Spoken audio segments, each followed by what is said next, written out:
The Riverside Country Club looked exactly as I remembered.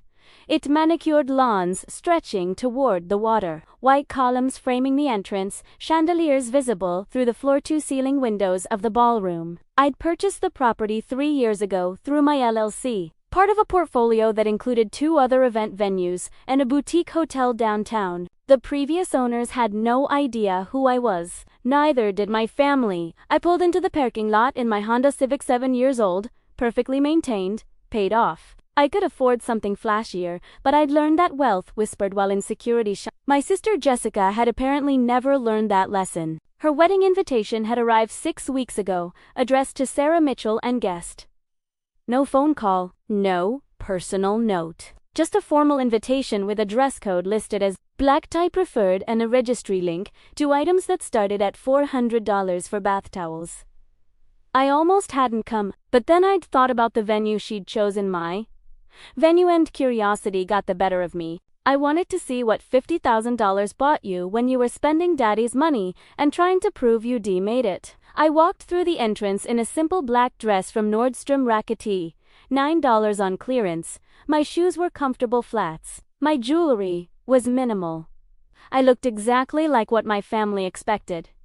The poor relation who never quite figured out how to be successful. The lobby was already filled with guests, women in designer gowns, men in tuxedos, everyone holding champagne flutes, and networking like this was a corporate mixer instead of a wedding. I recognized several of my relatives immediately. Aunt Patricia, dripping in diamonds. Uncle Robert, checking his Rolex every 30 seconds. My cousin Marcus, already drunk and loud at 4 p.m. My mother saw me first. Her expression went from neutral to disappointed in under a second. Her default reaction to my existence. "Sarah," she said, approaching me with the kind of smile you'd give a stranger at a funeral. "You came." The invitation said 4 p.m. Am I early? No. It's just ... double quotes. She glanced at my dress, my shoes, my simple clutch. "I thought you might dress up a bit more. This is a very exclusive venue." I smiled. "I think I'll manage." She lowered her voice. "Jessica spent months planning this. Please don't make a scene or draw attention to yourself. You know how she gets." Translation: "Don't embarrass us by existing too loudly." "I'll do my best to be invisible," I said. She patted my arm. "The same gesture you'd give a child who they promise." Behaven drifted back toward a cluster of my father's business associates. I hadn't seen my father yet. He was probably in the groom's room, coaching Jessica's fiancé Brad on proper networking techniques or explaining which guests were worth impressing. I moved through the lobby toward the ballroom. The ceremony was set to start in 20 minutes. 200 chairs arranged in perfect rows, white roses everywhere, a string quartet warming up near the altar. The whole setup probably cost more than most people's annual salary. "Oh my God, is that Sarah?" I turned. My cousin Jennifer was staring at me like I'd just crashed through the ceiling. She was wearing a silver gown that probably costs more than my car payment used to be back when I had a car payment. "Hi Jennifer, you look beautiful." She looked me up and down. "Are you ... Did you come straight from work?" "No. I took the day off." "Oh." She glanced at my dress again. "Well, the gift table is over there." I think Jessica registered at Neiman Marcus and Tiffany's. "You know, in case you were wondering where to shop. Thanks for the tip." She floated away, already pulling out her phone to text someone.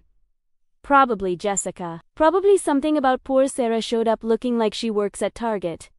I found a seat in the back row on the bride's side. A few people glanced at me, did a double take, then looked away quickly. I could read their minds. Is that the sister who works at that little nonprofit? The one who never amounted to anything?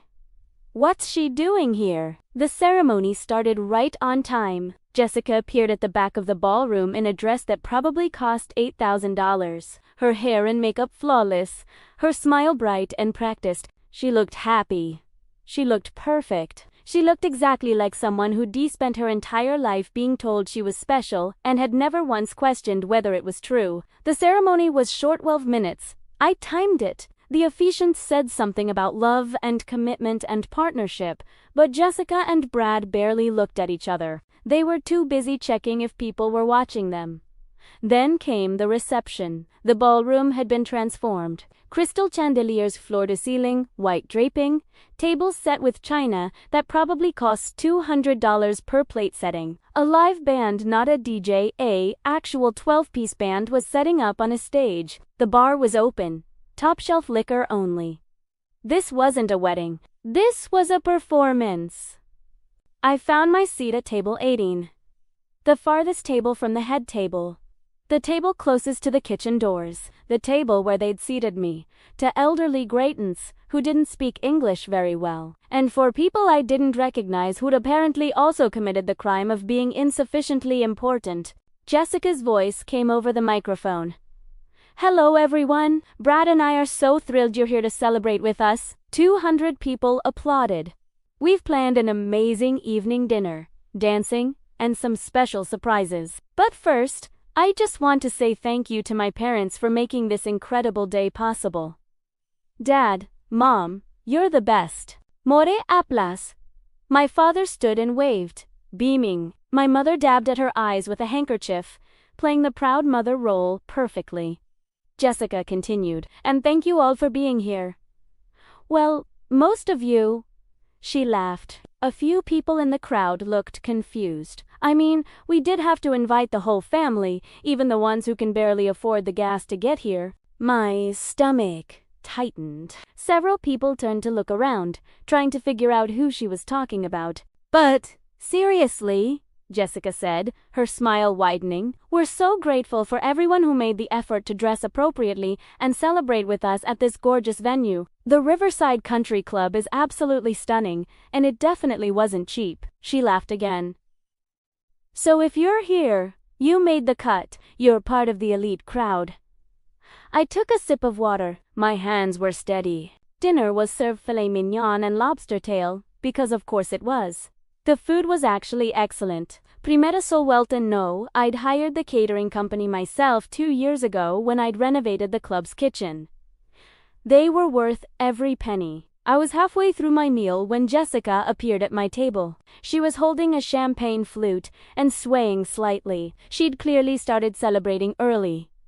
"Sarah," she said, her voice too loud.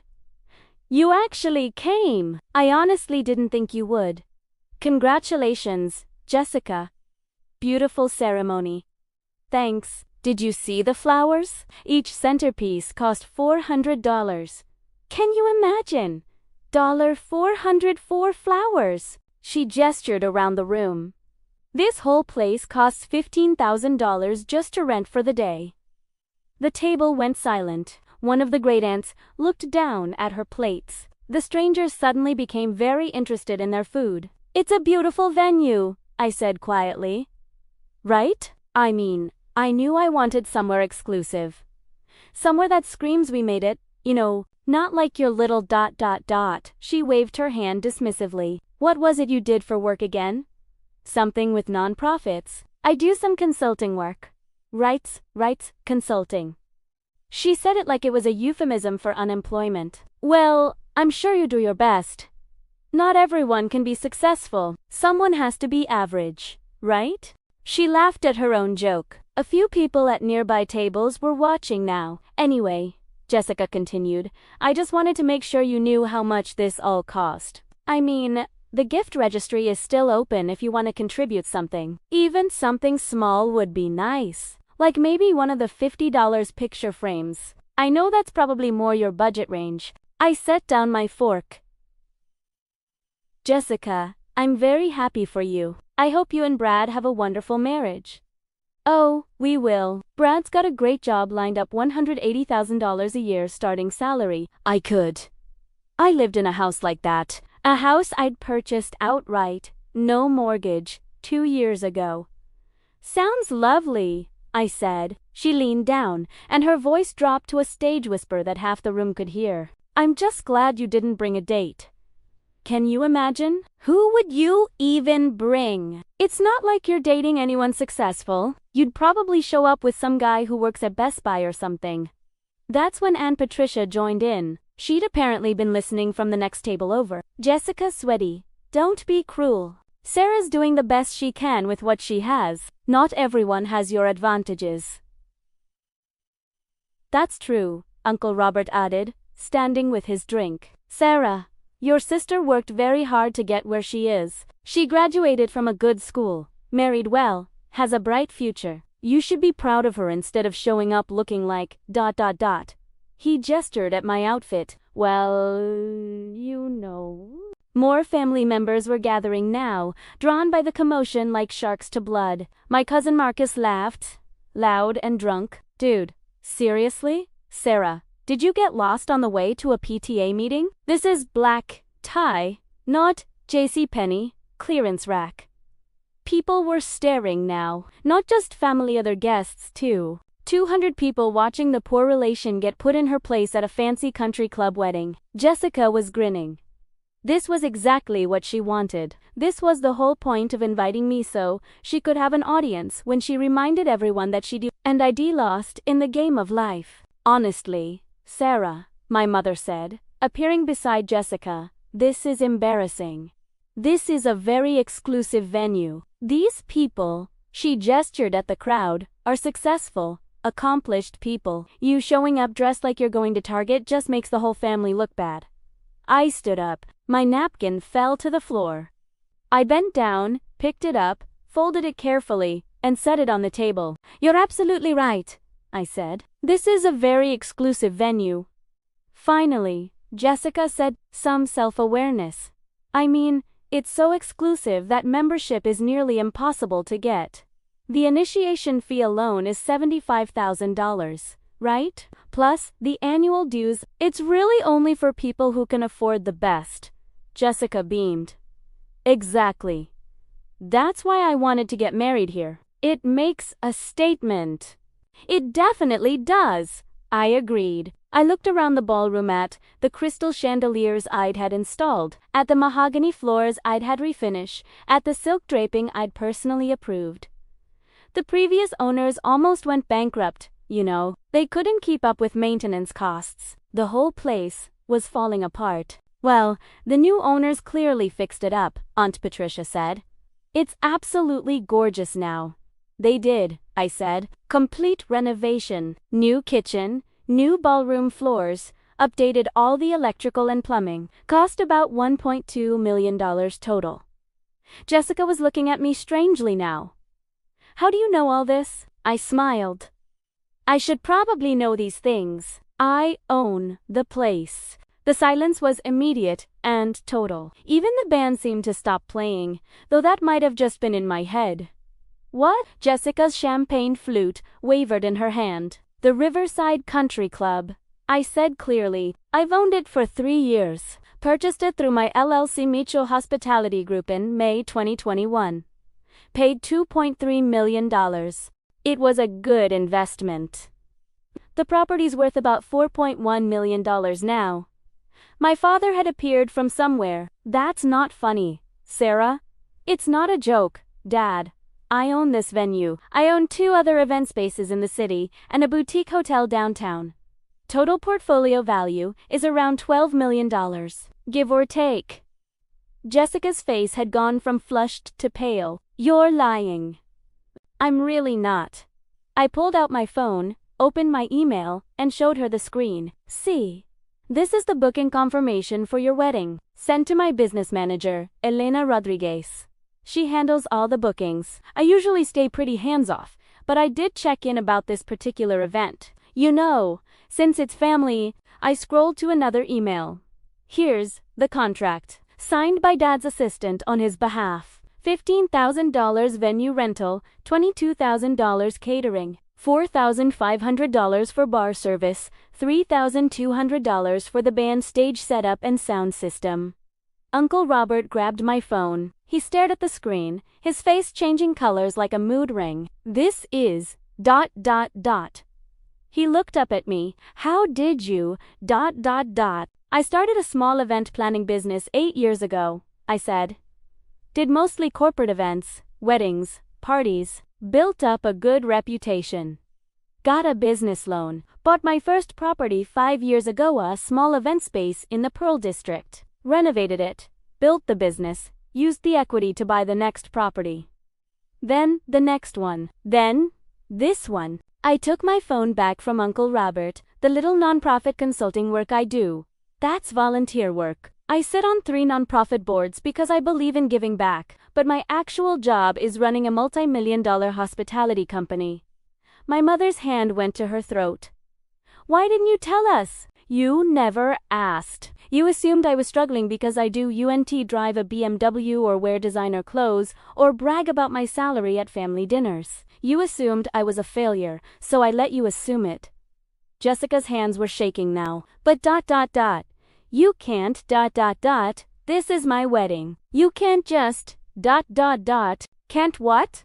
Can't exist in a space I own. Can't watch my sister get married in a venue I purchased and renovated? I looked around at the crowd, all those successful, accomplished people who'd been laughing at me 20 minutes ago. I could have told you when you booked it, but I thought it might be interesting to see how you'd treat me if you thought I was nobody. Sarah, my father said, his voice tight. Don't do this. Do what? Tell the truth. You've spent my entire life telling me I wasn't good enough. That Jessica was the successful one. The smart one. I paused. You know what you gave me? A $25 Applebee's gift card for my college graduation. And you told me I should be grateful. My mother's eyes were wet. We thought you needed to learn independence. Jessica needed more help. Jessica needed to learn that the world doesn't revolve around her. And I learned that I couldn't depend on you for anything. So I built a life where I didn't have to. I turned to Jessica. Congratulations on your marriage. I genuinely hope you're happy, but I'm going to ask you to do something for me. What? Her voice was barely a whisper. I'm going to ask you to leave. What? Leave. The venue. Your wedding reception is over. Jessica's face went red. You can't kick me out of my own wedding. Actually, I can. It's my property. And according to the contract, I pulled up another document on my phone. The rental agreement includes a clause about respectful treatment of staff and property. Section 7, Paragraph 3. The renter agrees to maintain a respectful environment for all guests and staff. The venue owner reserves the right to terminate the event early if this condition is violated. I looked at her. You violated that condition when you mocked me in front of 200 people. When you called me poor and average and said I worked at Target like that was an insult. When you made it clear that this entire event was partly designed to humiliate me. Sarah, please. My father stepped forward. Don't do this. We can talk about this. We can. No, Dad. We can't. Because every time I try to talk to you, you dismiss me. Every time I try to tell you about my life, you change the subject. Every time I succeed at something, you find a way to make it about Jessica. I looked at the crowd, 200 faces staring at me, some horrified, some fascinated, some clearly fighting smiles. I'm going to go talk to the manager now. You have 30 minutes to clear out. The catering is paid for through the end of the evening, so take your food to go if you want. The band's paid for another 2 hours maybe. They can play at someone's house. But this venue is closed for the evening. I turned and walked toward the manager's office. My legs felt steady. My hands weren't shaking. I felt calm in a way I hadn't felt in years. David Torres, my venue manager, was in his office reviewing schedules for the following week. He looked up when I knocked. Sarah, I didn't know you were coming today. Is everything okay with the Chun wedding? Change of plans. David, we're shutting it down early. His eyebrows shot up. What? Why? Personal reasons. Family situation. I'll explain later, but right now I need you to go into the ballroom and make an announcement. Tell them the venue owner is exercising her right to terminate the event. They have 30 minutes to vacate the premises. Be polite, but firm. David had worked for me for 18 months. He knew I didn't make decisions like this lightly. Understood. Understood. Do you want security on standby? Probably a good idea. I don't think it'll get physical, but my family can be ... dramatic. He picked up his radio and called for our 2 security officers. Then he straightened his tie and headed toward the ballroom. I followed at a distance. David walked to the front of the room and took the microphone from the bandleader. "Excuse me, everyone. May I have your attention, please?" The room quieted. Jessica was standing near the head table, her face blotchy with tears and anger. My father was on his phone, probably calling his attorney. My mother sat at a table with her head in her hands. "I apologize for the interruption," David said, his voice professional and calm. "I'm the venue manager here at the Riverside Country Club. I need to inform you that due to unforeseen circumstances, the venue owner has made the decision to close this event early. You have 30 minutes to collect your belongings and exit the premises. We apologize for any inconvenience." The room exploded, people shouting questions, demanding explanations, pulling out their phones to call Ubers or record the chaos. Jessica was actually screaming something about lawyers and lawsuits and how she was going to destroy me. My father found me near the back of the ballroom. "Sarah, this is insane. You're humiliating your sister at her own wedding. Do you understand what you're doing?" "I understand perfectly, Dad. I'm setting a boundary. Something I should have done years ago." "A boundary? This is beyond a boundary, TC Skrill. This is exactly what Jessica did to me for 28 years. She humiliated me at every family gathering. She made sure everyone knew she was the successful one, and I was the failure. She invited me to her wedding specifically so she could mock me in front of 200 people. And you let her, you encouraged her. We never. You did. Every time you gave her money and gave me nothing. Every time you bragged about her accomplishments and ignored mine. Every time you introduced her as my daughter, the marketing executive, and me as my other daughter, you told her she was better than me. She believed you." My mother appeared, mascara running down her face. "Please, Sarah. Please, don't do this. Think about the family. Think about what people will say." "What will they say, Mom? That the black sheep of the family turned out to own the venue? That the daughter you ignored for 3 decades is actually a millionaire? That your golden child's perfect wedding got shut down because she could unkeep her cruelty to herself for one afternoon? People will think we're a joke," my mother whispered. "You've treated me like a joke my entire life. Now you get to see what that feels like." Security was beginning to gently herd people toward the exits. Most guests were leaving quickly, eager to escape the drama or possibly to get home and post about it on social media. Jessica was still crying, now being consoled by Brad, who looked more annoyed than sympathetic. Aunt Patricia approached me, her diamond necklace glittering. "Sarah, I think I owe you an apology." "You think?" We all made assumptions. We shouldn't have." "No, you shouldn't have. But you did. Because it was easier to believe I was a failure than to imagine I might have succeeded without your approval or involvement."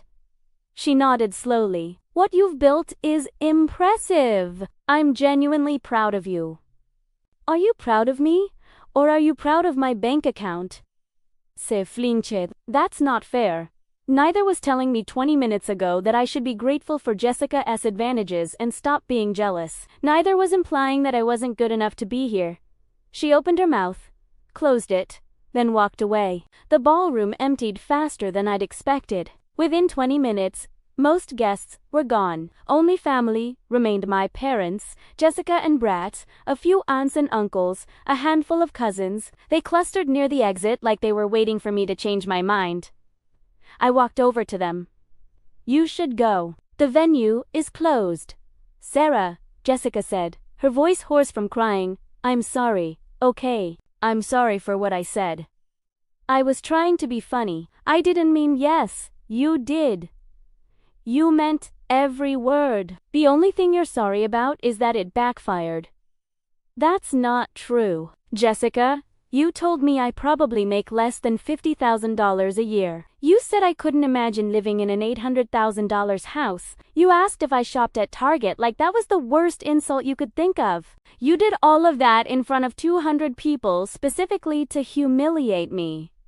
I took a breath. "The difference between us is that when I had the power to humiliate you, I didn't use it until you forced my hand. I could have told you I owned this place when you booked it.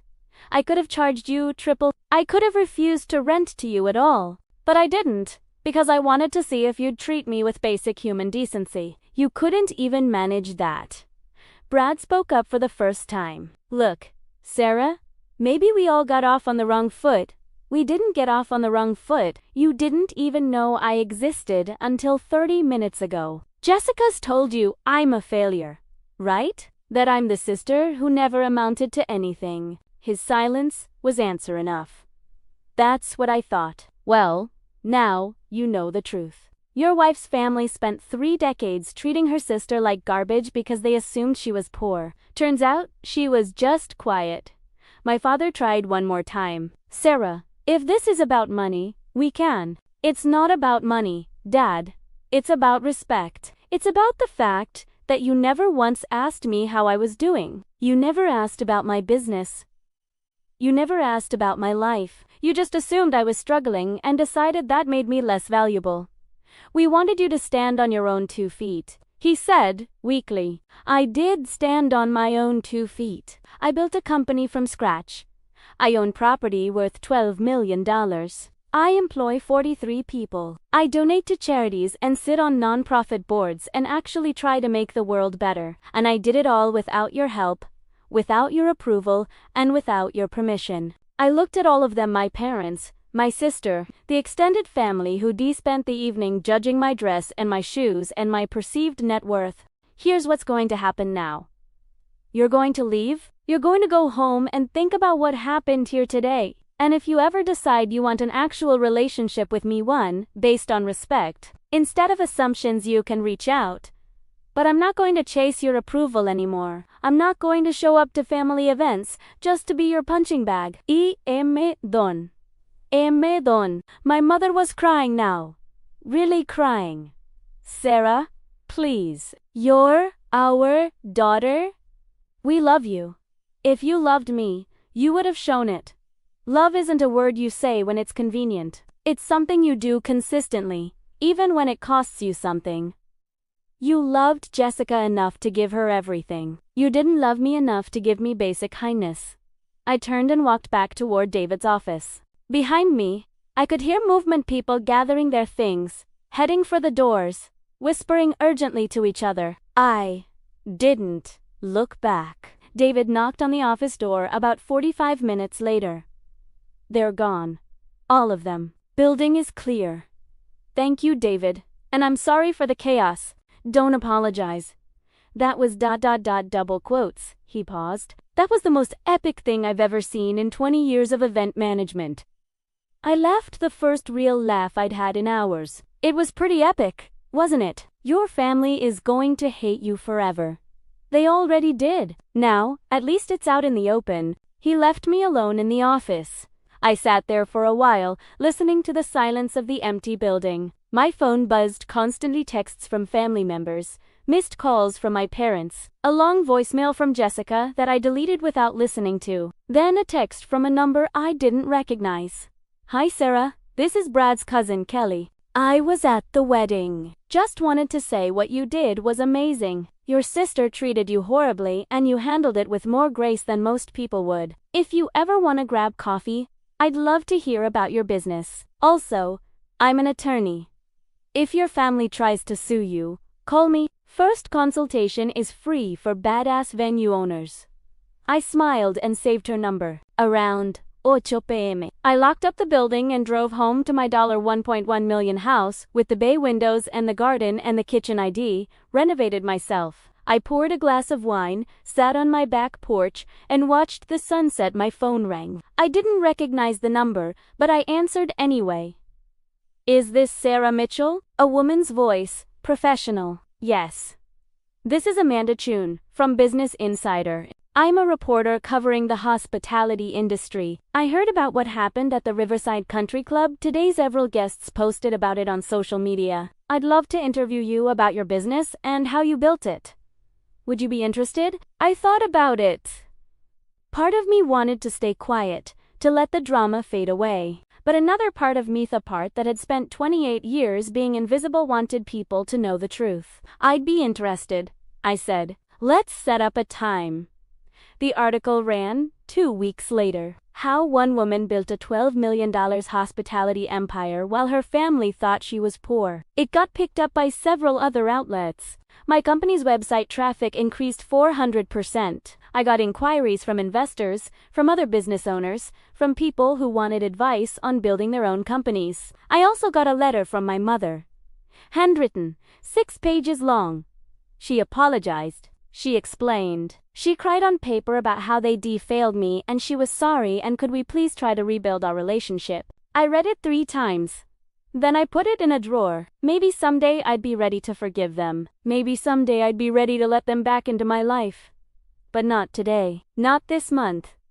Probably not this year. Right now, I was too busy enjoying the life I'd built. The life they never bothered to ask about. The life that was mine. Entirely mine. Built on my terms. And it was a pretty damn good life.